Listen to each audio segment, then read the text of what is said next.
നമസ്കാരം.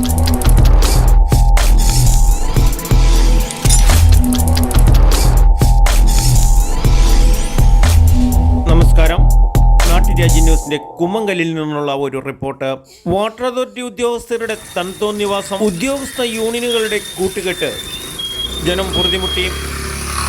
കുടിവെള്ളം പാഴാക്കരുത് എന്ന് സർക്കാരിൻ്റെ വാഗ്ദാനമാണ്.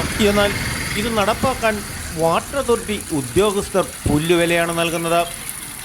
തൊടുപുഴ പൂമല റൂട്ടിൽ കുമ്മങ്കല് മലയപ്പറമ്പ് ജംഗ്ഷനിൽ 3 മാസമായിട്ട് കുടിവെള്ളം പാഴായിക്കൊണ്ടിരിക്കുകയാണ്. സ്കൂൾ തുറക്കാനിരിക്കെ നിരവധി കുട്ടികൾ കാൽനടയായി പോകുന്ന ഈ റോട്ടിൽ കാനകൾ ഇല്ലാത്തതുമൂലം മഴ മൂലം വെള്ളക്കെട്ട് നിലനിൽക്കുമ്പോഴാണ് വാട്ടർ അതോറിറ്റിയുടെ ജലസേചന പദ്ധതി റോഡ് പുഴയായിക്കൊണ്ടിരിക്കുന്നത്.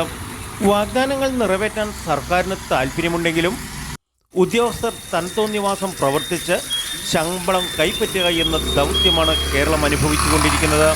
കേരളം ഇതുവരെ അനുഭവിക്കാത്ത ബുദ്ധിമുട്ടുകളും പ്രതിസന്ധികളും സാമ്പത്തിക പ്രതിസന്ധികളും ജനം നേരിടുമ്പോൾ അഴിമതിക്കും അനീതിക്കും എതിരെ പ്രതികരിക്കാൻ പ്രതിപക്ഷം വരെ ഇല്ലാത്ത ഒരു കേരളം നാൾക്കുനാൾ ദുരന്തത്തിലേക്ക് വഴുതി മാറിക്കൊണ്ടിരിക്കുന്നു എന്ന് പറയാതെ വയ്യ. റിപ്പോർട്ടിംഗ് നാട്ടുരാജ്യ ന്യൂസ് ബ്യൂറോ, കുമ്മങ്കല്.